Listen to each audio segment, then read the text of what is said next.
11 teamwork helped save the life of a driver who was having a medical emergency. Meet first Zach Lewis. He's been a Metro snow truck driver for 3 years. Well, Saturday during the snowstorm, Lewis says a car driver stopped in front of him.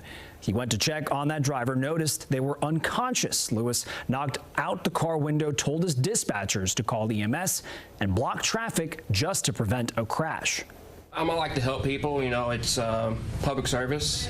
And I get to help, citizens of Louisville. I have family that live here and try to make Louisville a better place. It took EMS crews about 10 minutes to get to the scene, and Clarissa Lamar, who helped out, says she got into emergency service response after 911 caller helped save her brother's life. Lamar says she too is glad that this driver survived. I'm trying to fight back my tears because at the end of the day, it could have went a totally different way. It could have went where he wasn't saved. It could have went where if we ignored it, something else could have happened.